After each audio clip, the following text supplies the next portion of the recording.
Olá, membros do nosso GTC, estamos iniciando 2019 com nossos cursos online aos sábados e como não pode ser diferente, o mês de janeiro é justamente para nós discutirmos sobre os conceitos da correção do solo. Então, pessoal, vocês que estão aí nos vendo, podem mandar suas perguntas dentro do nosso chat, que depois nós vamos estar respondendo e podemos estar respondendo de acordo com a discussão que nós vamos tendo aqui de todos esses assuntos. Lembrando que todo esse curso vai ficar gravado, disponível na plataforma Amolu, quando cada um pode verificar a qualquer momento sobre o seu conteúdo.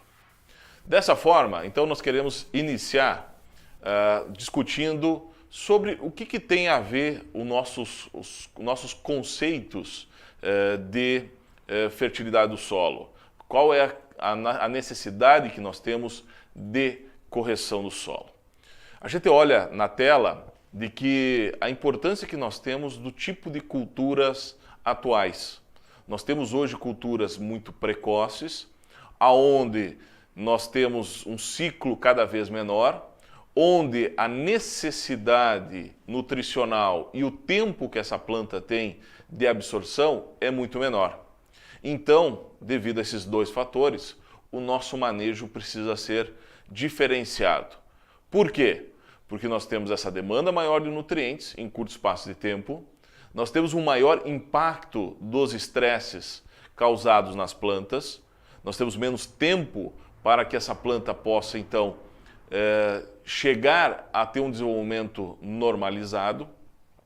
Nós temos maior eficiência dessas plantas de forma bioquímica e também fisiológica, por isso que ela consegue, nesse curto espaço de tempo, fazer a absorção dos nutrientes, fazer a absorção também água, CO2 que está no ar e fazer toda essa transformação, essa grande eficiência que acaba acontecendo.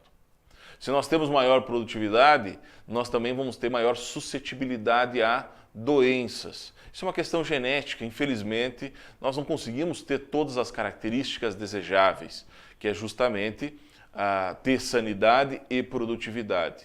Então, como nós estamos buscando produtividade, a questão sanidade acaba sendo um fator importante, por isso que nós temos promovido aplicações preventivas de fungicidas.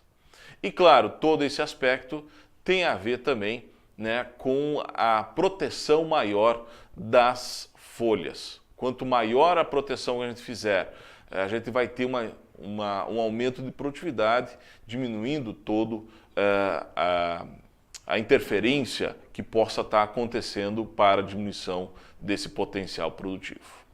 Podemos para o próximo slide, onde a gente pode observar que hoje a agricultura passa por uma situação de que, se nós queremos buscar essa alta produtividade, nós devemos conhecer cada vez mais cada um dos fatores produtivos, que estão não só envolvidos com a produção, mas também envolvidos dentro da propriedade na forma gerencial. Esses detalhes que nós vamos tendo, né, cada detalhe que nós vamos buscando, isso reflete depois no melhor manejo. Então, o conhecimento que a gente obtém não é simplesmente conhecimento científico, mas aquele conhecimento das características da realidade de cada propriedade. Não estou falando só da parte química, nós podemos falar da parte física do solo, da parte biológica, nós podemos falar das características em termos de relevo, clima, tudo aquilo que está envolvido diretamente na produção. Então, é isso que nós vamos estar desenvolvendo durante o ano, nesses cursos, onde essa primeira base que nós temos, vamos falar hoje, primeiro, a gente precisa ter isso como fundamental. É o primeiro passo que nós temos que ter. Não adianta nós querermos ter um grande conhecimento, uma alta tecnologia, um cultivar específico e nós não termos, então, aí o solo. Vamos para o próximo. Hoje, nós estamos buscando altas produtividades. Nessa questão das altas produtividades, existe um recorde mundial da produção de soja, que é o Rand Dowdy, um americano que em 2016 conseguiu chegar a 191,7 sacos de soja por hectare. Nós precisamos buscar chegar mais próximo possível desse número. Se ele conseguiu, é porque a soja tem a capacidade dessa produção.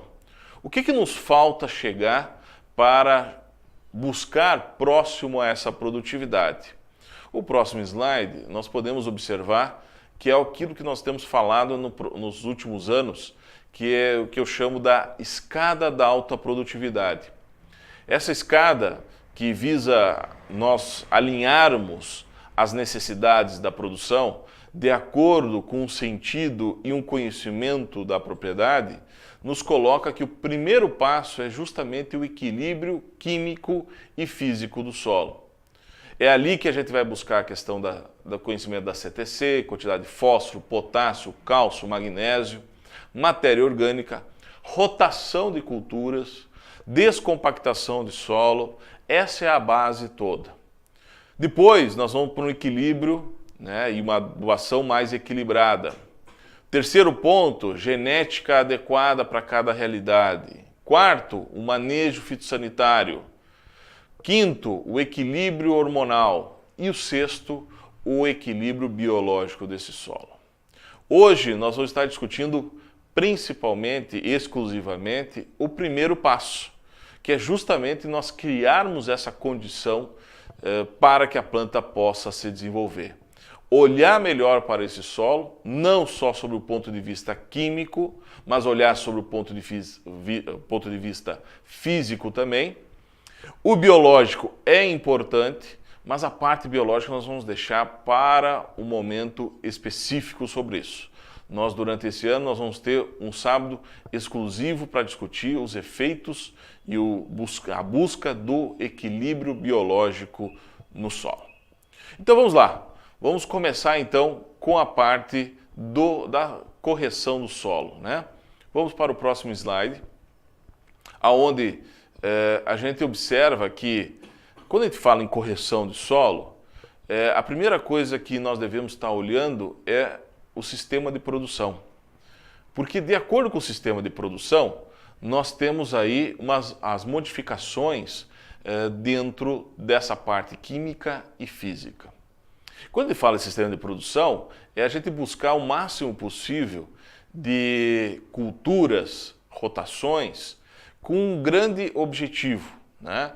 A gente maximizar a renda dentro da propriedade de forma permanente, então nós não termos uma única receita durante o ano, nós olharmos a propriedade com uma visão mais holística, né, o todo, junto com sistemas integrados de produção, seja o controle de pragas, doenças, plantas daninhas, buscar uma eficiência maior no processo produtivo, e esse sistema de produção, com esses objetivos, que é aquele conjunto de atividades econômicas que a gente desenvolve dentro da propriedade, seja as atividades agrícolas e pecuárias também. Então, a parte pecuária eu tenho visto que nós temos uma agregação muito importante, principalmente com a formação de ácidos orgânicos, a formação do sistema biológico do solo mais adequado. Isso tudo faz com que nós tenhamos, então, uma melhoria de todo o sistema, com o objetivo principal de aumentar a rentabilidade de forma sustentável. Quais são os sistemas necessários para isso? Nós precisamos ter uma boa diversificação de culturas.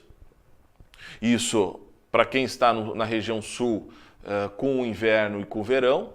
Na região norte, com safra e safrinha, olhando qual cultura a ser trabalhada.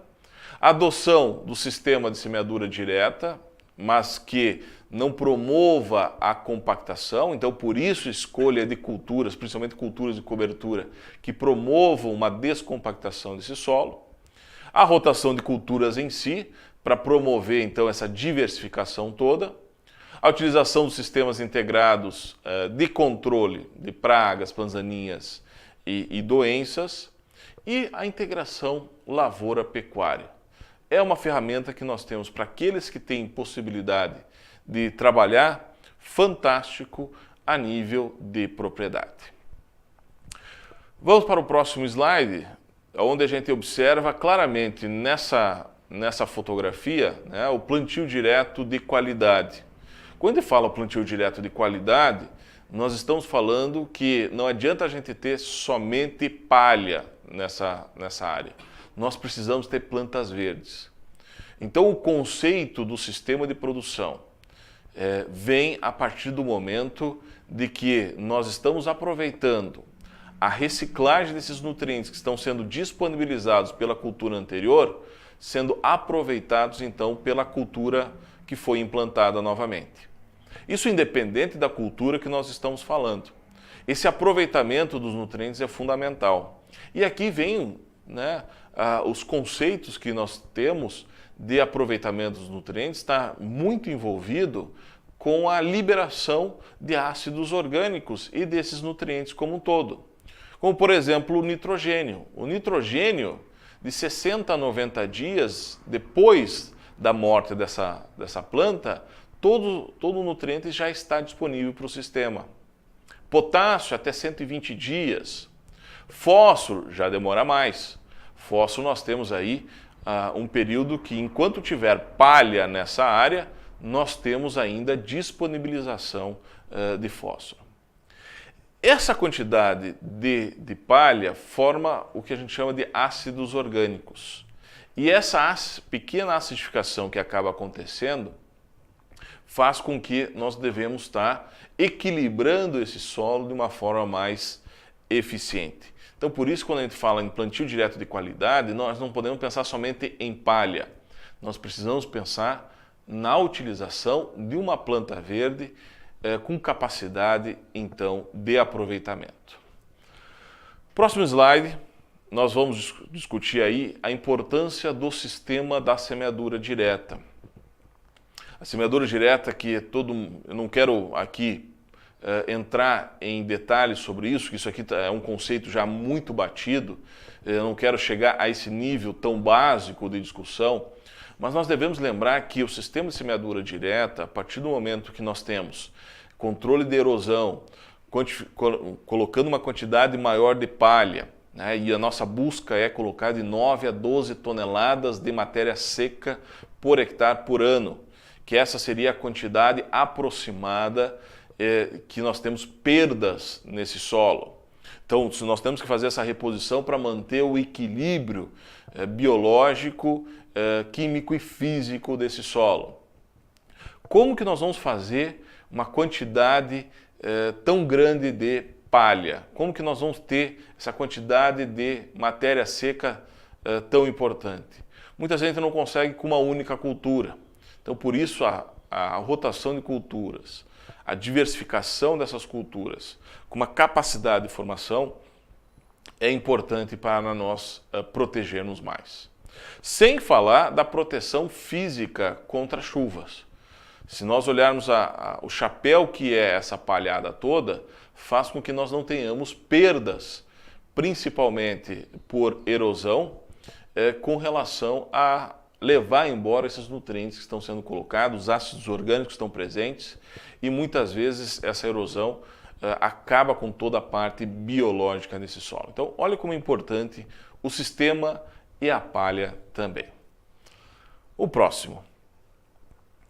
Quando nós falamos em palha, nós vamos discutir a questão da relação CN, relação de carbono e nitrogênio presente nesse solo.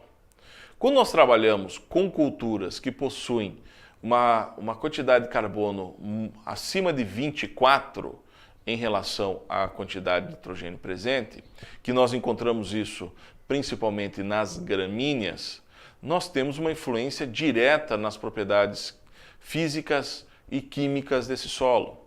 Nós podemos estar aumentando a quantidade de CTC desse solo. Nós podemos estar minimizando os problemas físicos com uma melhor estabilidade desse solo. Nós mantemos maior tempo essa parte biológica em funcionamento. Enquanto, quando nós temos baixa relação CN, abaixo de 24, que normalmente a gente atinge isso com culturas como as leguminosas e as brássicas, nós vamos fazer muito mais uma reciclagem de nutrientes e também pode acontecer uma amonificação, uma liberação de nitrogênio em excesso que pode ser perdido.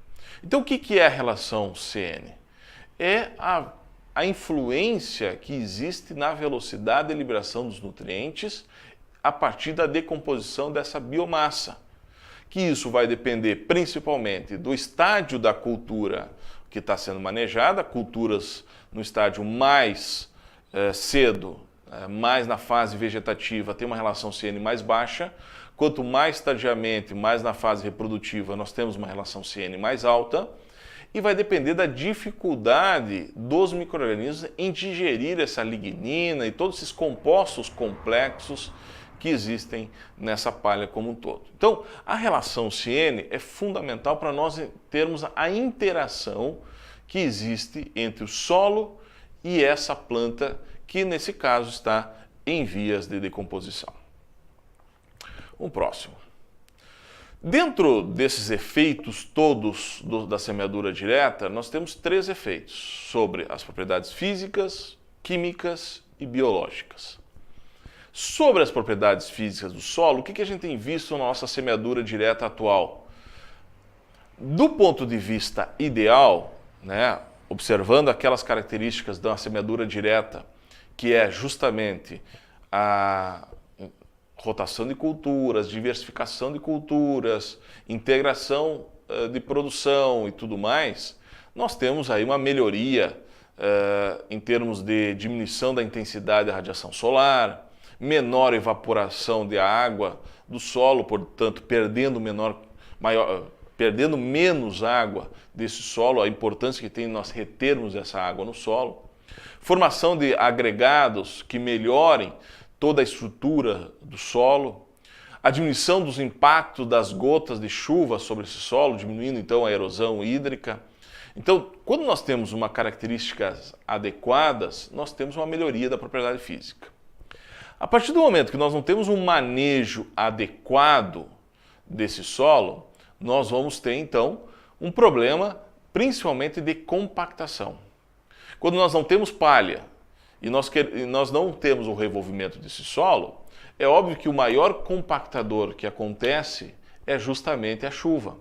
Então, por isso nós temos palha para cobrir e principalmente culturas de cobertura para descompactação desse solo. Nesse efeito das propriedades físicas, no próximo slide, nós podemos ver que quando nós temos acima de 1,5 gramas para cada centímetro cúbico de solo, se nós temos essa densidade nesse solo, não adianta somente cultura verde, planta verde, não adianta somente as raízes. Quando nós temos um problema de densidade muito alta, que nós temos esse problema de compactação, o primeiro passo que nós devemos fazer é uma subsolagem desse solo. Ou seja, mecanicamente, nós formarmos uma maior quantidade de macroporos novamente, para que as raízes possam ter a capacidade, então, de infiltrar. E a partir do momento que a gente rompe essa compactação, nós vamos ter capacidade, então, de manter essa densidade mais baixa com as culturas de cobertura. Então, esse é o meu posicionamento hoje. Primeira coisa, medir que tipo de solo nós temos. Nosso solo está compactado? Qual que é o conceito de solo compactado para mim? É justamente esse número. Está acima de 1,5 gramas por centímetro cúbico a densidade desse solo. Por isso é importante saber aonde está essa densidade. Está na camada superficial, está na camada mais profunda. Isso vai fazer com que nós tenhamos a ferramenta mais correta para isso. Porque se a gente tem até 10 centímetros essa compactação, somente a haste da plantadeira, né, o sulcador, tem capacidade de fazer esse rompimento. Agora, se eu tenho uma compactação mais profunda, eu preciso utilizar ferramentas mais profundas, que é o caso do subsolador. Então, como eu falei antes, primeiro, diagnóstico. Eu preciso diagnosticar que eu tenho o problema. Eu preciso saber se eu tenho acima de 1,5 de densidade. Segundo, onde está essa densidade? Em que profundidade para mim escolher a ferramenta ideal? Tenho problema, tenho acima de 1,5 em profundidade, subsolador. A partir da aplicação desse subsolador, eu vou trabalhar somente com culturas de cobertura para me auxiliar nessa descompactação. Como que eu consigo fazer a descompactação, né, após ou manutenção da descompactação com plantas, né? Nós temos que estar escolhendo culturas que têm uma capacidade de formação de raízes muito boa. É o caso do nabo, é o caso do capim-sudão. Essas são duas culturas aí que eu tenho utilizado em maior quantidade. O nabo é um ciclo curto, muito sensível ao calor, morre fácil depois com controle com herbicidas, mas deixa pouca palha. Capim-sudão deixa muita palha, é uma cultura de verão, não dá para se utilizar em regiões frias, no momento, principalmente no inverno, né? O que a gente pode estar utilizando o capim-sudão são em momentos pós-verão, principalmente no outono. Então, para mim, essas duas seriam as duas principais espécies que nós podemos estar trabalhando para ter um sucesso melhor em termos de manutenção da descompactação. Eu quero deixar isso muito bem claro, que não adianta nós utilizarmos plantas para descompactar. As plantas vão manter a descompactação. Tem trabalhos mostrando claramente, por exemplo, com o nabo, que se tiver acima de 1,75 de densidade, não existe formação de raízes. Então não existe condições de formação dessas raízes. A mesma coisa acontecendo com o capim-sudão. Então, olha a importância de nós criarmos um ambiente descompactado e com essas plantas, então, nós fazermos então a manutenção dessa descompactação. Segundo efeito, né, dessa semeadura direta, desse sistema que nós estamos falando, é o efeito nas propriedades químicas do solo. Que esse é o ponto principal de hoje que eu quero discutir, mas que todo esse sistema com diversificação de culturas, rotação, descompactação e tudo mais, nós podemos estar melhorando esse solo, sob o ponto de vista químico, a partir do aumento da quantidade de nutrientes incorporados a esse solo. Podemos aumentar através do aumento das substâncias orgânicas, né? Quanto maior a quantidade de palha que se transforma em humus, nós vamos ter um aumento da CTC desse solo como um todo. Então, todo esse aumento da CTC, a partir dessas substâncias orgânicas, vai fazer com que nós tenhamos maior retenção de nutrientes, principalmente dos cargas positivas, como é o caso do cálcio, do magnésio, do potássio e daqueles micronutrientes todos positivos, né, que nós já vamos falar sobre isso. Então, olha o efeito que nós temos benéfico também sobre a parte química. O próximo slide, a gente vê essa foto, o que a gente tem buscado em termos de rotação de culturas, né? Nós vemos uma soja em resteva de uma aveia, em que nessas condições nós temos uma interferência muito grande sobre os efeitos de uma cultura para a outra. A soja tem uma grande demanda de nutrientes, em especial atenção ao nitrogênio. São 80 quilos de nitrogênio para a produção de 1 tonelada de grão. Como existe uma grande necessidade de nitrogênio, até para a formação de raízes, a parte aérea, nós temos uma necessidade de nitrogênio desde a formação das primeiras radicelas da planta. Se eu estou fazendo um sistema de plantio direto, uma rotação de culturas, eu estou aumentando minha relação CN, eu estou diminuindo a disponibilidade de nitrogênio para essa planta. Então, por isso que na soja a gente procura colocar uma certa quantidade de nitrogênio na base para suprir essa necessidade nutricional inicial, de formação das raízes, da parte aérea inicial, a rapidez maior. Vamos recordar de que nós estamos com culturas, e no caso da soja, cultivares de ciclo precoce, que tem um curto espaço de tempo, então quanto mais rápido ela se desenvolver inicialmente, melhor vai ser para a formação de axilas e potencial produtivo. Quanto mais retardado for o desenvolvimento inicial, pela falta desses nutrientes, em especial atenção ao nitrogênio, menor vai ser a produção de axilas, consequentemente menor quantidade de vagens. Eu não vou discutir aqui, nesse momento, a questão dos nutrientes na cultura da soja. Nós temos um programa, um curso específico sobre isso. Mas eu quero fazer a ponte entre a questão do solo, o sistema de produção que nós estamos desenvolvendo, a cultura em si que nós estamos trabalhando e as culturas anteriores que nós plantamos. Isso tudo tem uma interação muito grande. Por isso nós não podemos falar somente em situações estanques. Nós precisamos trabalhar então com o conjunto dessas informações e por isso que eu estou comentando, mesmo falando de conceitos de correção do solo, eu estou falando de sistema de produção, pela influência que acaba acontecendo nessa correção como um todo. O próximo slide é sobre a questão dos efeitos nas propriedades biológicas do solo. Todo esse sistema que nós temos aí vai melhorar a formação de micro-organismos benéficos ou não. Se eu tenho um mau manejo, eu tenho sempre monocultura, a tendência é eu ter um aumento de doenças específicas para essa cultura e sendo desenvolvidas nesse solo. Então, esse é um fator preponderante da diversificação. Essa questão da rotação de culturas para poder, então, diversificar também esses micro-organismos. Vamos ter um programa também, um curso específico sobre isso, então vou deixar para discutir essa parte biológica no momento mais adequado.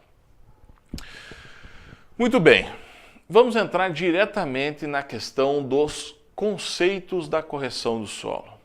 Aqui eu tenho trabalhado com uma questão que é o seguinte: todo mundo tem falado em perfil de solo, mas a pergunta é, o que é perfil de solo? Então eu quero colocar o meu conceito do perfil de solo. O meu solo ideal é eu pegar entre 20 e 40 centímetros e dar as melhores condições para uma boa formação de raízes. Convém lembrar aqui que quem produz não é o solo. Quem faz a rentabilidade dentro da produção, quem produz alimentos, não é o solo, é a planta. Portanto, o que a gente busca é dar as melhores condições para essa planta, que tenha capacidade de reprodução, produção de grãos, produção de como, produção de fibras, produção de frutas, etc. Então, quando a gente pensa o solo, nós temos que buscar um solo ideal para essa boa formação de raízes e, consequentemente, uma boa formação para essa planta. Qual que é o solo ideal? É que nessa camada, entre 20 e 40 centímetros, eu não tenho aí a obrigação de ter 40 centímetros, mas pelo menos 20, de um equilíbrio químico nesse solo. Já que o objetivo nosso é correção de solo, falar hoje sobre correção de solo, eu preciso trabalhar mais a parte química desse solo.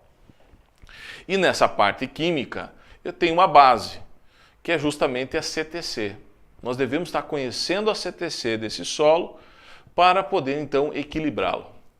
E dentro dessa CTC, independente se é um solo arenoso ou se é um solo argiloso, se é um solo que tenha 3 centimol de carga por decímetro cúbico de CTC, ou é um solo que tem 39 centimol de carga por decímetro cúbico de CTC, eu preciso ter um equilíbrio para ter uma boa disponibilização para essas raízes absorverem.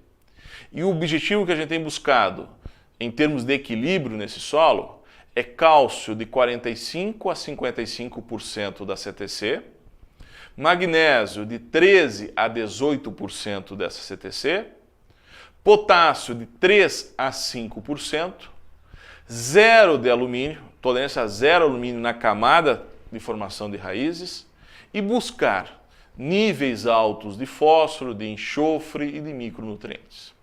Quando eu falo buscar níveis altos, eu estou dizendo o seguinte, que para mim eu não preciso ter uma obrigação aqui de ter esse nível alto. Porque são nutrientes que eu posso dar para a planta e eu conviver com esses níveis mais baixos, principalmente em solos mais pesados, com uma maior quantidade de matéria orgânica que pode ter daqui a pouco baixa quantidade de fósforo disponível. Tanto é que fósforo, eu quero discutir um pouquinho mais com vocês, quando nós falarmos então da parte biológica. Hoje eu vejo que micro-organismos que consigam disponibilizar maior quantidade de fósforo é o futuro que nós temos dentro da nossa agricultura. Mas qual que é o nível, né, fósforo que eu tenho buscado? Se eu tenho um solo mais arenoso, um solo mais leve, eu tenho buscado preferencialmente acima de 18 miligramas por decímetro cúbico em melich. Em resina, eu tenho buscado acima de 40 miligramas por decímetro cúbico. Solos mais pesados, com mais argila, né, principalmente argila acima de 30%, eu tenho buscado acima de 12 miligramas por decímetro cúbico em melich. Então, isso são números para a gente se balizar, para saber em que nível nós estamos de produção. Com relação ao enxofre, eu tenho buscado acima de 15 miligramas por decímetro cúbico, na camada como um todo. E aí nós devemos lembrar que o enxofre tende a ser lixiviado, porque ele tem carga negativa. E essa carga negativa, a água então faz arrastar. Portanto, o local que eu tenho observado para que tenha esses 15 miligramas é principalmente na camada superficial, nos primeiros 5 centímetros de profundidade. E os níveis altos de micronutrientes que nós podemos estar discutindo mais para frente. Mas esse aqui é a base, pessoal. Se eu pudesse falar para vocês o que nós devemos estar buscando para nós atingirmos tetos produtivos mais altos, eu não tenho dúvida nenhuma que são esses níveis aqui. Esse é o primeiro passo. Eu tendo esses níveis aqui, eu consigo definir qual que é o meu potencial de produção, de produtividade. Se eu tenho esses níveis desequilibrados, eu vou ter baixo potencial produtivo. Eu não tenho dúvida nenhuma para afirmar para vocês de que se eu tenho esses níveis nesse solo, nesses números que eu estou falando, nessas características, nós temos potencial para 6 toneladas de soja por hectare. Potencial.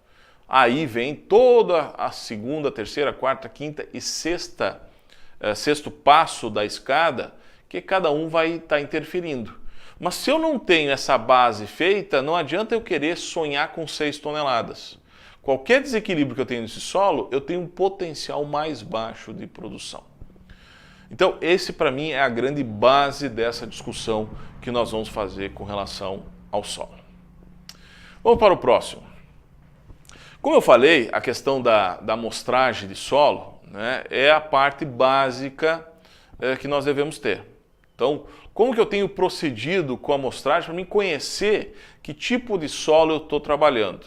Vocês estão vendo aí na tela, eu tenho 2 mapas.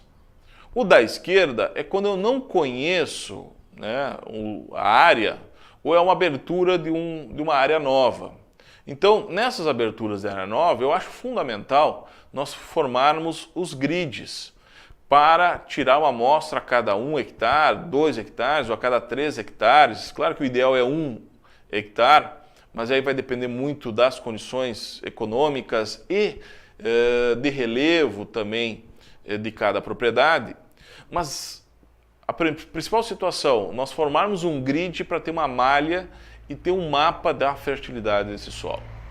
Agora, a cada 10 amostras dessas, a gente tem procurado fazer a amostragem do perfil, que é a amostragem estratificada, que aí a gente vai ter de 0 a 5, 5 a 10, 10 a 20, 20 a 40. Nós conseguimos ter um raio-x melhor desse solo, para justamente saber se daqui a pouco, lá em 10 centímetros, eu não tenho alumínio presente.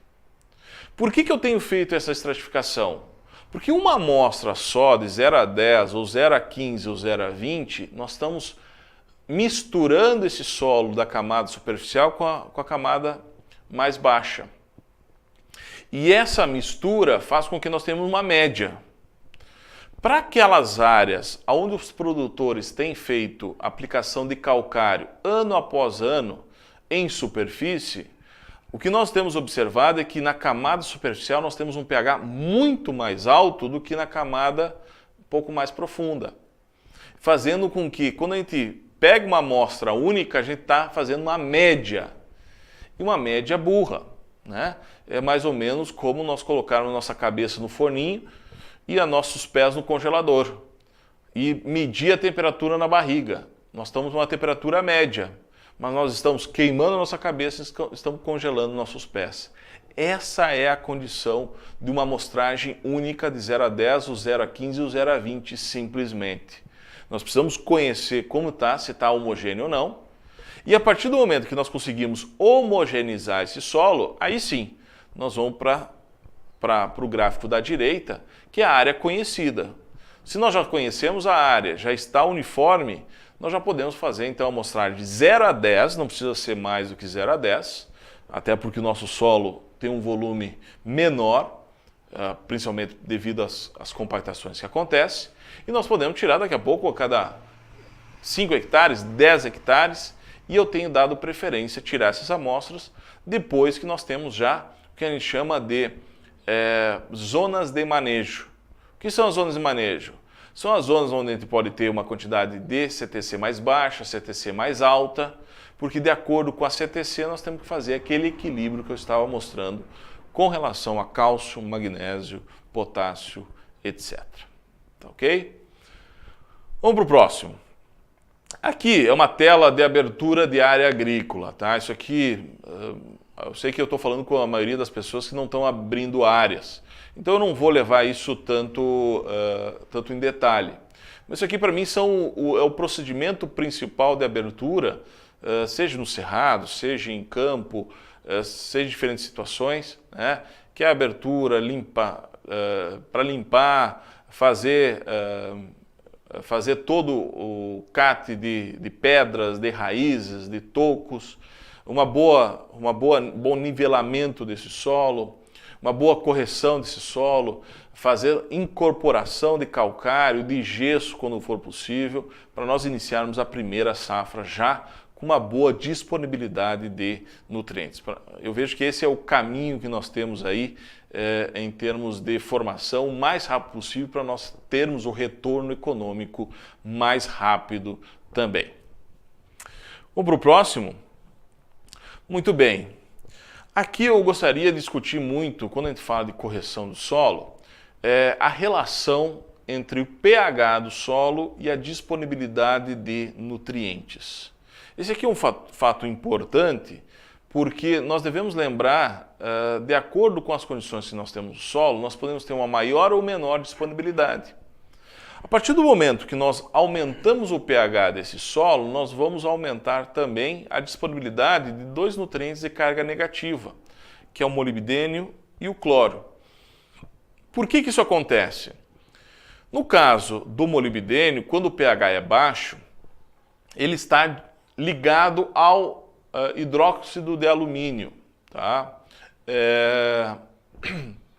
Essa ligação faz com que o molibdênio não esteja disponível e só vai ser disponível depois que aumentar o pH e existir a formação, então, de OHAL, né, do hidróxido de alumínio.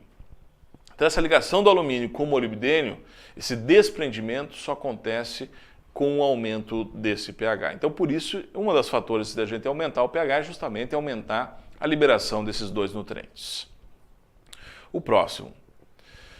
Com relação a fósforo, o gráfico aí mostra claramente, né, que o fósforo aumenta a disponibilidade com o aumento do pH, até próximo a 6,5 de pH do solo, e entre 6,5 e 7 tem a maior disponibilidade de fósforo. Pós pH 7, nós temos uma diminuição da disponibilidade desse fósforo. Por que isso acontece? Quando o pH está muito alto, é porque normalmente tem uma grande quantidade de cálcio trazida do calcário. E esse cálcio acaba se ligando com o fósforo, que também é carga negativa, e fica menos disponível. Por que abaixo de 6,5 o fósforo está indisponível? Porque ele está ligado com ferro e com alumínio. Então, quando aumenta o pH, libera o ferro, libera o alumínio e o fósforo fica disponível. Eu tenho buscado, né, se eu não tenho solos com altas quantidades de fósforo, eu tenho buscado que esse solo busque, então, o pH 6,5 pelo menos, para ter esse aumento da disponibilidade desse nutriente que é tão importante para as nossas culturas. Claro que essa é uma das ferramentas que a gente tem. A outra ferramenta é justamente a parte biológica. Agora, Se eu tiver já níveis altos de fósforo e eu tenho pH baixo, por causa do fósforo, eu tenho necessidade de aumentar esse pH? Não. Não, porque se eu já tenho níveis altos de fósforo, já tenho boa disponibilidade. Eu não preciso aumentar mais o pH para aumentar mais a disponibilidade desse fósforo. Já está bem disponível. Então, só convém aumentar o pH pensando em aumentar a disponibilidade de fósforo quando o fósforo é níveis baixos ou médios. O próximo nutriente, os próximos nutrientes, é o nitrogênio, enxofre e boro. 3 cargas negativas, basicamente, né? Tá certo que o nitrogênio também fica na carga positiva, mas a maior quantidade dos nossos solos são na forma de carga negativa. A gente observa no gráfico de que a gente tem um aumento da disponibilidade desses nutrientes com o aumento do pH até próximo a 6,5 também. Depois tem uma boa neutralidade e pode vir a cair com pH acima de 7,5. Por que existe essa curva? Porque esses 3 nutrientes estão diretamente ligados à matéria orgânica. E quando a gente aumenta o pH do solo, nós estamos aumentando a mineralização dessa matéria orgânica. Portanto, quando a gente mineraliza, a gente disponibiliza uma maior quantidade desses nutrientes. Aumentando a disponibilidade desses nutrientes, a planta consegue fazer uma absorção maior também. O próximo é o potássio, cálcio e magnésio. Esses 3 nutrientes de carga positiva, que estão interligados, eles brigam pelo mesmo nicho de absorção por parte da planta, tem aí uma interferência direta entre um e outro. Se eu tenho um desses nutrientes muito alto, a planta acaba absorvendo mais esse nutriente em detrimento do outro. Então, por isso que depois nós vamos ver o equilíbrio que nós temos desses 3 nutrientes. Como que é a relação do pH e a disponibilidade deles? Normalmente pH muito baixo, baixa disponibilidade de potássio, cálcio e magnésio. Aumentamos o pH até 6, pH 6, e nós já temos o máximo da disponibilidade. Ou seja, a partir de pH 6 nós temos aí uma boa quantidade disponível. Aqui tem um fator que a gente deve se lembrar, né? Para quem trabalha com correção do solo a partir do pH, eu tenho uma crítica muito grande e esse gráfico aqui demonstra claramente isso. Muitos conceitos de correção do solo que nós temos, em virtude de correção pelo pH, busca que o solo chegue a pH 6. Um dos objetivos para chegar a pH 6 é justamente porque em pH 6 nós temos já a máxima disponibilidade de potássio, cálcio e magnésio. Qual que é a minha crítica? Não está em função desses nutrientes, mas sim está em função do fósforo. Porque observa-se que quando o pH é 6, determinados solos têm uma disponibilidade somente de 65% a 75% do fósforo disponível nesse solo. Se nós estivéssemos nos Estados Unidos, se nós estivéssemos no Pampa Úmido argentino, em que a quantidade de fósforo é altíssima, nós não precisávamos se preocupar em aumentar esse pH. Mas como nós estamos no Brasil, no Paraguai, no Uruguai, América do Sul, aí produtora de grãos, em especial a soja, nós temos uma condição de solo com baixíssimos níveis de fósforo. Eu tenho colocado como objetivo não pH 6, mas pH 6,5, não por causa do cálcio, magnésio e potássio, mas principalmente, como eu falei antes, por causa do fósforo. Então, aqui nesse gráfico, a gente observa claramente essa questão da importância de nós aumentarmos um pouco mais esse pH, mas de forma uniforme no perfil, não somente na camada superficial, por isso nós temos que cuidar dessa questão de calcário e superfície, que aí nós vamos estar desequilibrando, e aí muitas vezes na camada superficial nós temos um pH muito maior, já vamos discutir um pouquinho mais sobre isso, mas nós temos isso no perfil como um todo. Os próximos nutrientes ali são os micronutrientes, né? Ferro, cobre, zinco, manganês e cobalto, são todos os micronutrientes metálicos, cargas positivas, em que a planta absorve na forma de +2, com exceção do ferro, que além da fórmula mais 2 também é absorvido na fórmula de mais 3, nós temos uma característica muito interessante desses 5 micronutrientes. Com o aumento do pH, existe a diminuição dos níveis de disponibilidade. Por quê? Porque quando o pH é baixo, eles estão na forma mais disponível para a planta, que é na valência mais 2. A partir do momento que o pH aumenta, existe uma mudança de valência, vai para mais 13 e para mais 4, se tornando então indisponíveis. Aqui existe um erro de interpretação de que muitos acham que as cargas positivas diminuem porque as cargas negativas aumentam com o aumento do pH. Não tem nada a ver uma coisa com a outra. São situações totalmente distintas de reações no solo. Então um não está ligado com o outro, o molibdênio não está ligado com o magnésio, né? O ferro pode estar ligado com o fósforo, mas não com o molibdênio e com o cloro. Então essa questão de aumento do pH faz com que esses nutrientes fiquem um pouco disponíveis. Ferro já não é tão problemático, porque todos os solos do Brasil a gente tem uma boa quantidade de ferro, então eu não vejo problema. Mas eu sempre estou olhando com maiores cuidados para o cobre, para o zinco e para o manganês. Esses 3, sim, nós precisamos ter níveis adequados. No nosso próximo mês nós vamos falar sobre a questão dos nutrientes, vamos discutir quais são os níveis ideais, mas esses 3 para mim é a grande preocupação que nós temos para ter níveis adequados, ou quando a gente tem um pH muito alto, nós fazermos então as aplicações. E aqui está, pessoal, um fator importante.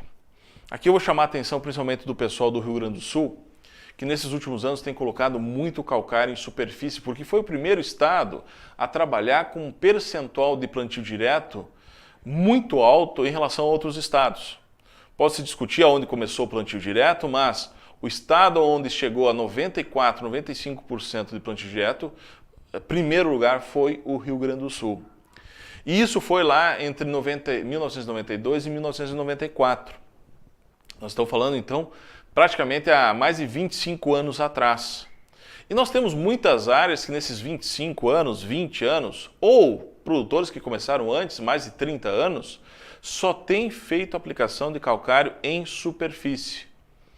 Se eu coloco uma grande quantidade de calcário em superfície, eu estou aumentando o pH dessa parte superficial, principalmente da camada de 0 a 5 centímetros, que é justamente onde eu coloco a semente. Então, daqui a pouco eu quero conversar um pouquinho mais com vocês a respeito desse tema, que é um tema importantíssimo para nós vermos qual é o impacto que a gente tem sobre o manejo quando a gente não tem critérios adequados. Então, quando a gente exagera, sem saber, mas exagera nas aplicações, nós estamos influenciando, então, outros fatores. E por último, nesse gráfico, está a questão do alumínio, que não é nutriente, mas aqui está uma das grandes vantagens do aumento do pH, e é por que nós aumentamos o pH, e eu coloco aqui 2 fatores para aumentar o pH, antes eu falei do fósforo, mas o principal deles é indisponibilização de alumínio.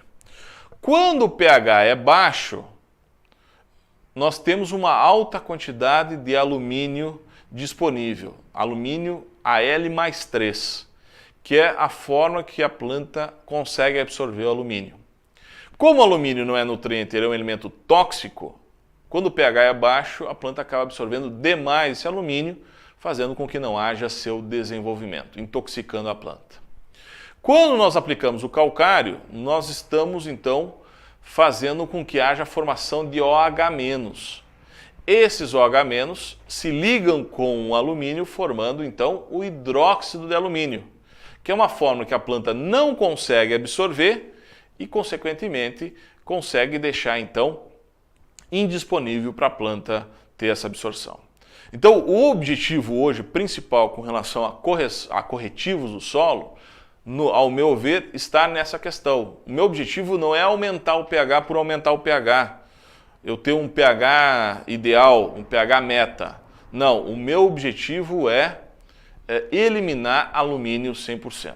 Se eu conseguir eliminar esse alumínio com pH 5,5, ótimo. Se eu conseguir eliminar com 6, ok. Agora, de repente, eu posso eliminar esse alumínio só com pH 6,5. Por isso eu não posso ter uma meta de alumínio, um número meta. Eu preciso ter um número meta em termos de zero de alumínio, tolerância zero ao alumínio. Então, esse gráfico nós conseguimos entender muito do que nós estamos falando, as condições que nós estamos discutindo e principalmente a disponibilidade desses nutrientes. Tá ok?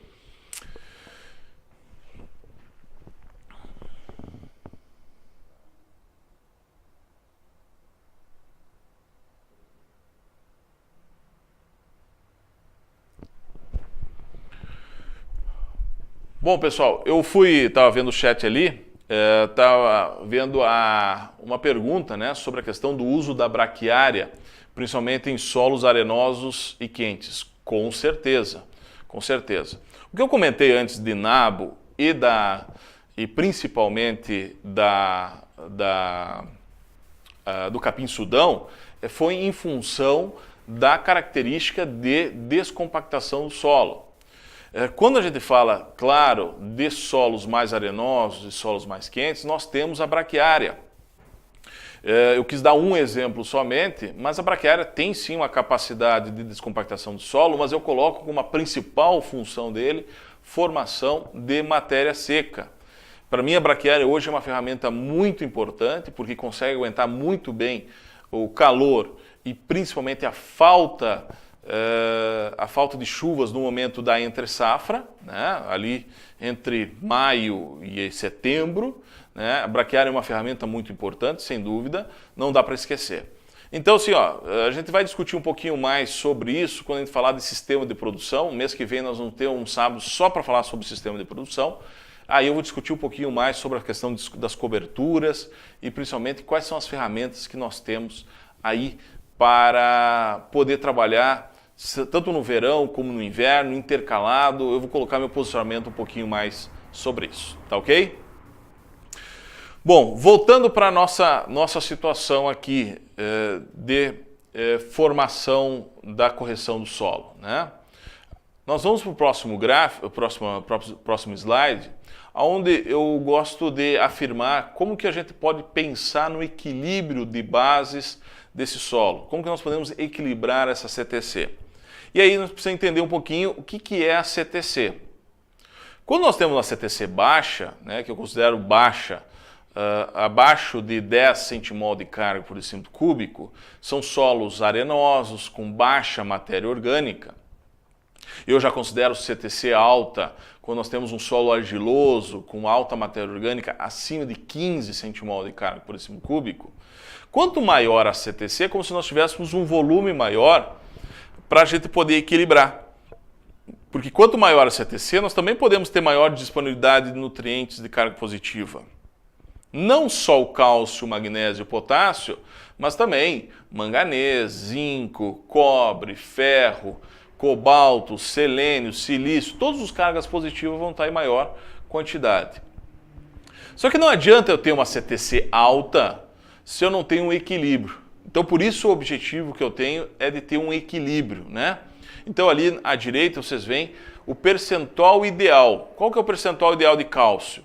De 45% a 55%, ou seja, praticamente 50% desse meu volume de CTC eu preciso ter de cálcio.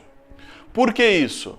Porque o cálcio é praticamente imóvel no solo, muito pouco móvel no solo. Então eu preciso ter uma grande quantidade para a raiz conseguir tocar e absorver. O magnésio nós temos buscado de 13% a 18%. Ele é um pouquinho mais móvel do que o cálcio.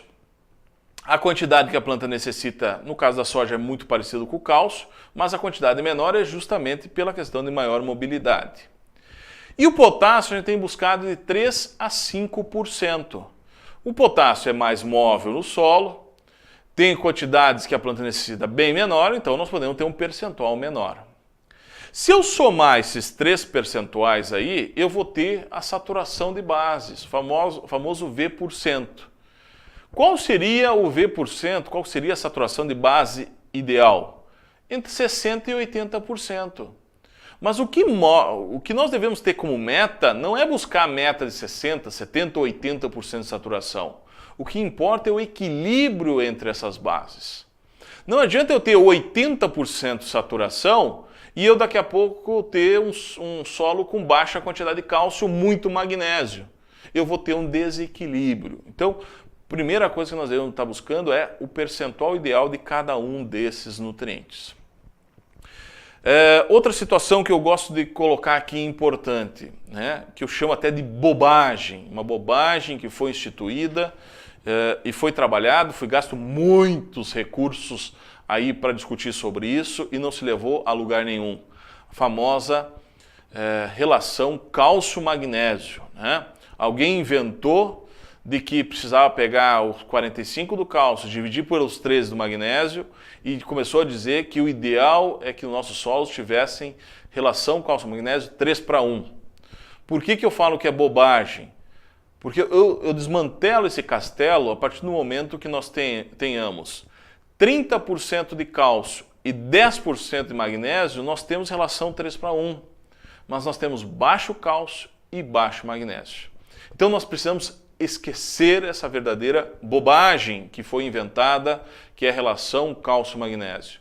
O que nós temos que buscar é os percentuais de cada um desses nutrientes e, claro, a consequência desses percentuais é a saturação de base. Então, não busque a saturação de base, não busque relação cálcio-magnésio, mas busque o percentual ideal de cada um desses três elementos. Porque a partir desse percentual ideal, nós vamos ter a capacidade, então, de interagir e disponibilizar uma maior quantidade para a planta. Muito bem.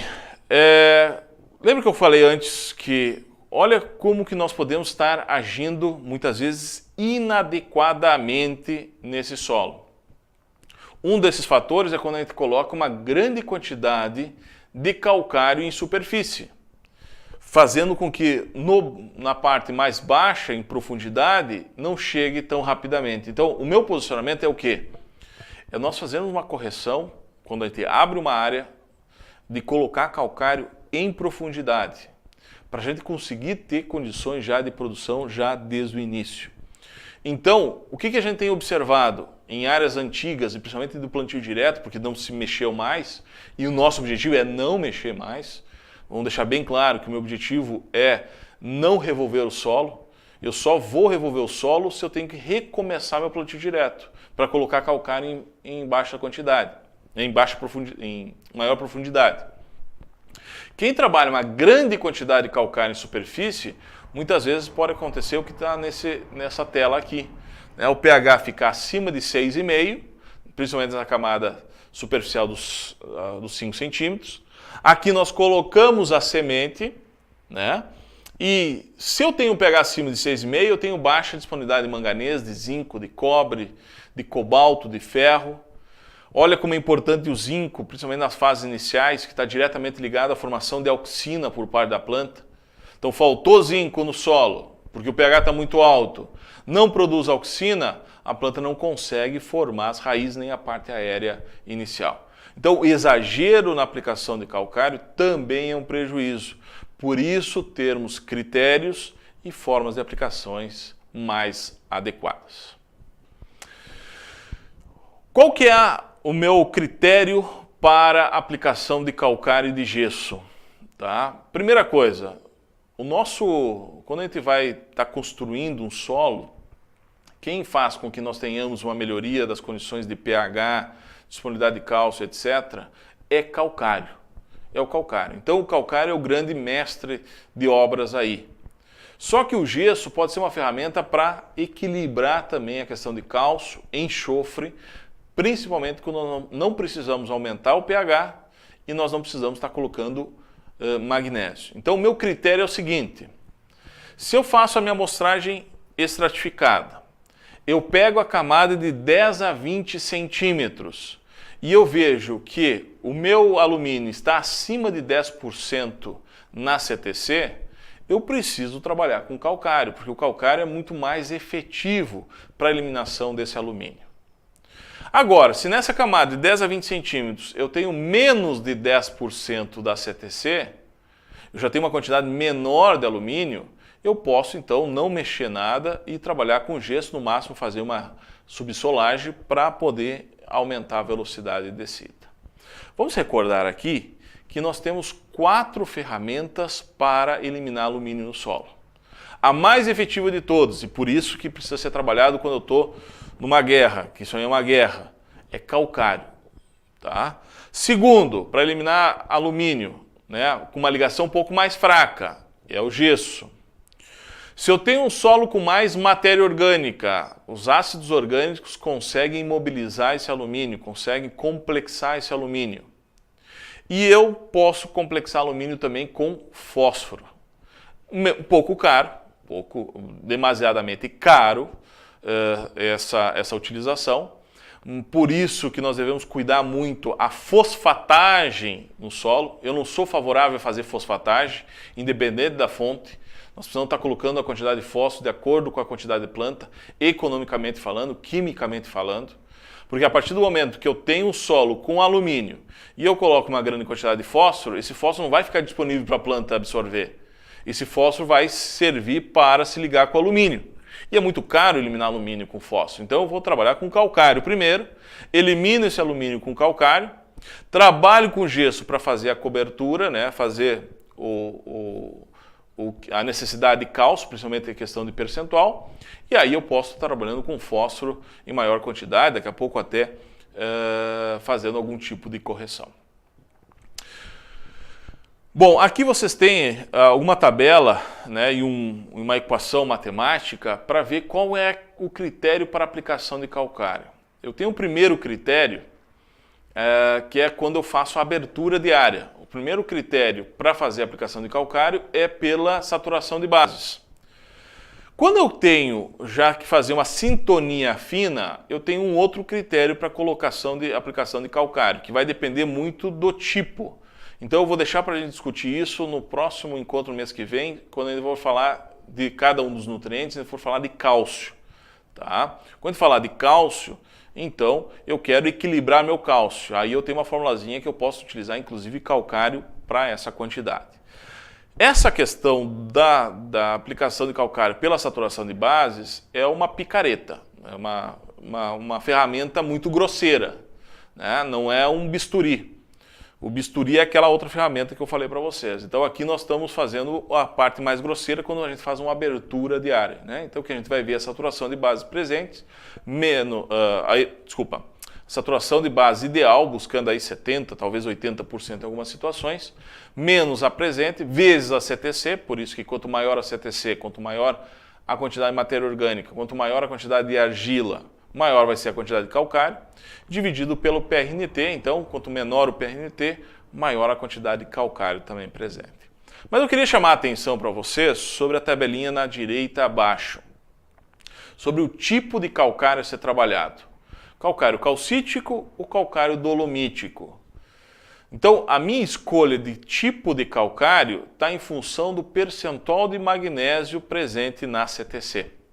Então, se eu tenho uma CTC com mais de 15% de magnésio, ou seja, já estou indo para um nível muito alto, já excedente, eu preciso trabalhar com calcário calcítico, que eu tenho menos quantidade de magnésio.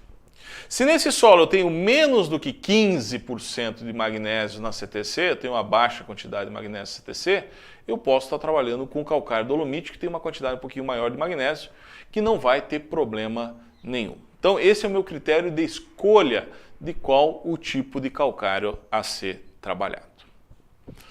O próximo. Aqui, pessoal, vocês têm uma visualização da reação do calcário. Isso aqui mais para a gente relembrar, né? Quando a gente faz a aplicação do calcário, do carbonato de cálcio, carbonato de magnésio, em meio aquoso, meio, né, com a presença de água, existe a liberação do cálcio, do magnésio. Então, a liberação do cálcio e magnésio aí na forma de mais 2, que é a forma que a planta consegue absorver, e a formação do carbonato, a liberação do carbonato, né, que é o CO3 menos 2. Esse carbonato, então, continuando em meio com água, consegue fazer a liberação de 2 moléculas de OH-. Esse OH- se ligando com o hidrogênio livre no solo forma água. Portanto, aquele hidrogênio livre que estava acidificando o solo, ele vai formar água, portanto não está mais acidificando, por isso que aumenta o pH. E também esse OH- pode se ligar com o alumínio, formando hidróxido de alumínio, fazendo com que aconteça então a precipitação desse alumínio. Então é assim que acontece. Eu coloco isso, essa reação do calcário, só para lembrar que o gesso, que é sulfato de cálcio, ele não tem essa característica de liberação de OH-. Por isso que gesso não modifica pH. O que ele faz, sim, é disponibilização de cálcio e disponibilização de enxofre para o solo. E esse sulfato, sim, pode se ligar ao alumínio, formando sulfato de alumínio, só que a ligação do sulfato de alumínio é uma ligação muito fraca. Já a ligação do hidróxido de alumínio é uma ligação mais forte.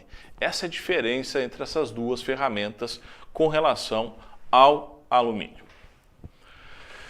Bom, agora aqui, para ir finalizando, pessoal, vocês têm uma série de trabalhos que a gente fez análise de alguns tipos de calcários, de alguns corretivos.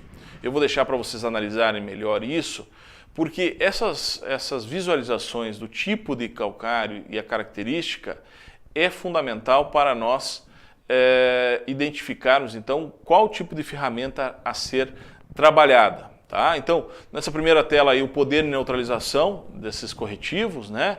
Que é, olha a umidade, notem questão da umidade, umidade é um problema, né? Porque se for excessivamente seco e a granulometria muito baixa e tiver vento, nós temos uma certa perda, mas hoje já está quantificado. Qualquer vento maior, qualquer calcário que é aplicado, a perda é de no máximo 5%, isso já tem trabalhos que identificam isso. Agora, se ele for muito úmido, ele é um problema, porque não consegue espalhar. Então, se tiver uma grande umidade, nós temos que colocar um material seco para uniformizar. O poder de neutralização, que é a ferramenta principal, né, que é quanto que ele consegue neutralizar, que é o percentual. O poder de neutralização 100%, vamos colocar aqui como sendo um calcário de alta qualidade. Isso quando nós falamos de carbonato de cálcio ou de magnésio. Quando nós falamos de óxido de cálcio, óxido de magnésio, nós estamos falando de um produto que possa chegar até 190% de poder de neutralização. Então, quanto maior o PN, mais rápido vai ser a neutralização. Por isso que naquela formulazinha a gente precisa levar em consideração o PN, mas também o PRNT. O PRNT está em função da granulometria. Quanto mais grosso, mais tempo demora para reagir. Quanto mais fino, mais rápido é a reação. Mas o máximo de reação é o PN. Outra informação importante, a quantidade de cálcio e magnésio presente nesse calcário. Então é isso que vai fazer com que nós aumentamos a quantidade de cálcio no solo. Já que nós temos que ter um percentual dele, esse é um cálculo que nós podemos fazer com uma regrinha de 3 fácil. Então esse número é importante, mais importante até do que o PN muitas vezes quando nós queremos equilibrar as bases. O próximo slide mostra a quantidade de nutrientes, os teores de nutrientes de cada uma dessas matérias-primas. Isso aí foi uma amostragem que foi feita. Nós podemos ver que tem pequeníssimas quantidades de enxofre, pequeníssimas quantidades de fósforo, potássio, tem alguma coisa de zinco, cobre, manganês, ferro, boro, mas são tudo pequenas quantidades, tá, pessoal?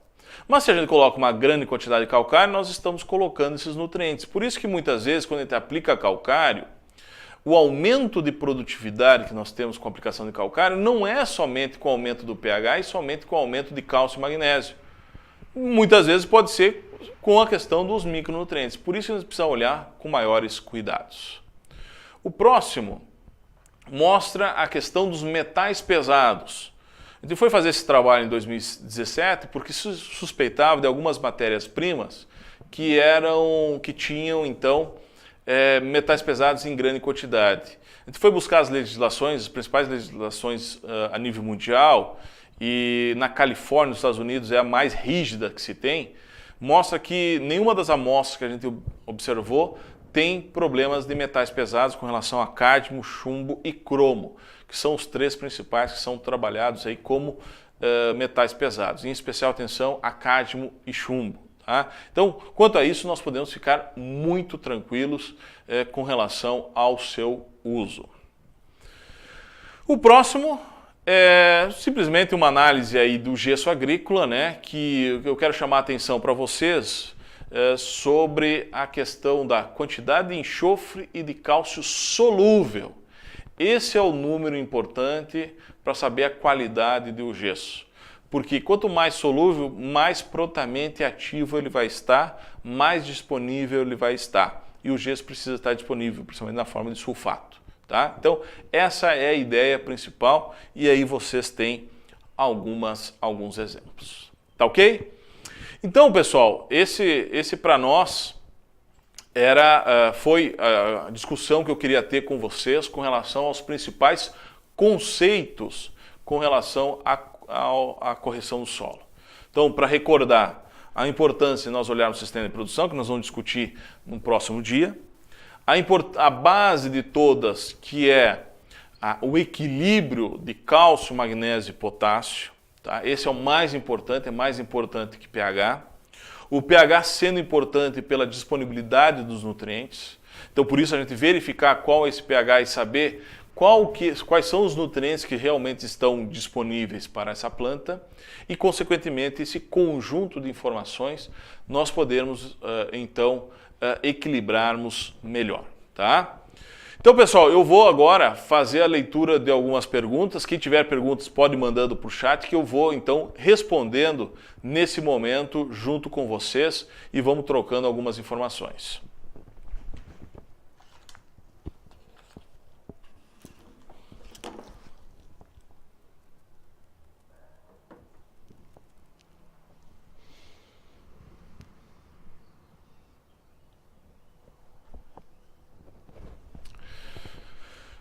Temos uma pergunta aqui do Andrei, eu mando um abraço aí para todos que estão aí ao vivo nos vendo. O Andrei aí pergunta sobre a questão de qual que é o meu critério para a utilização de óxido de cálcio na semeadura. Tá? Bom, eu sou favorável, Andrei, à utilização do óxido de cálcio quando eu tenho, nessa camada mais profunda, eu tenho a presença de alumínio. Então vamos dizer o seguinte, eu fiz a análise, observei que existe aí então uma condição de alumínio presente e esse alumínio então presente eu vou aplicar calcário. Daqui a pouco eu apliquei calcário em superfície. Esse calcário em superfície vai conseguir chegar a 10, 15 centímetros onde tem alumínio tão rápido numa safra? Não. Então, se eu não consigo ter rapidez de neutralizar esse alumínio, eu vejo que o óxido de cálcio é uma ferramenta interessante que possa ser utilizado sim na mistura com adubo, no sulco, para isso. A gente tem vários trabalhos que a gente fez nesses últimos 10 anos já está fazendo esse ano 10 anos de trabalhos com esse tipo de ferramentas. Eu vejo nessas situações aí, onde eu tenho alumínio presente, vamos dizer que a minha área é própria. Bom, eu preciso tomar a posição de fazer correção de solo, sem dúvida nenhuma. Como não é rápido, eu posso estar utilizando isso uma safra, 2 safras para fazer essa correção. Agora, eu estou falando de 80, 100, talvez 150 quilos de óxido de cálcio no sulco. Agora, vamos dizer que eu tenho uma área arrendada. Essa área arrendada, daqui a pouco eu vou ter que entregar ano que vem, nesse ano que vem ou no outro ano. Eu não sei se eu vou renovar. Por que eu vou fazer uma correção de solo e gastar um recurso enorme se daqui a pouco eu não vou estar aproveitando? Então, nessas condições de arrendamento, que eu não tenho futuro, não tenho longevidade para elas, para mim uma ferramenta é pegar um óxido de cálcio, né? Como poderia ser também um filler, que é um carbonato de cálcio também, misturar junto com adubo. O problema todo é fazer uma boa mistura, então tem que ter uma boa granulometria para que possa fazer essa mistura, e eu coloco no solo sem problema nenhum. Eu vejo que isso é uma ferramenta que nós temos, principalmente para equilibrar essa camada mais profunda, né, onde vai ter desenvolvimento dessas raízes, não na camada superficial. Portanto, esse tipo de produto, não adianta eu estar fazendo aplicação via superficial, porque se é via superficial eu trabalho com calcário. Então, esse tipo de ferramenta, que é o óxido, tem um PRT alto, né, eu tenho que estar trabalhando mais via sulco, mais via solo para poder ter um aproveitamento melhor também. Tá ok? Vou aguardando aqui algumas perguntas.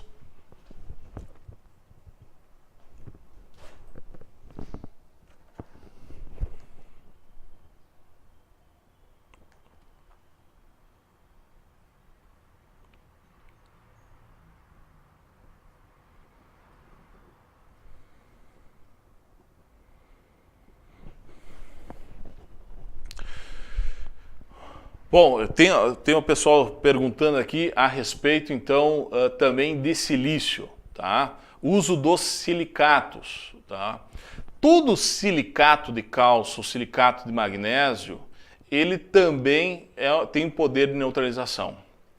Vamos dizer o seguinte, se a gente pegar produtos de alta qualidade, vamos dizer que um carbonato de cálcio, calcário, tenha 100% de PN, de poder de neutralização. Um silicato de cálcio pode chegar a 130%, 140% de boa qualidade. É óbvio que se eu pego 1 tonelada de cada um, o silicato tem muito mais reação porque tem um PN mais alto. Tá? Como eu falei antes, o óxido de cálcio ele vai ter 180% a 190%. Então ele é muito mais ágil também. Então como que nós posicionamos a questão do silicato de cálcio ou silicato de magnésio? Os silicatos eles servem para mexer no pH, tem o poder de neutralização, e como que nós levamos em consideração? PN, tá? Quem manda na quantidade é PN, não é outra coisa.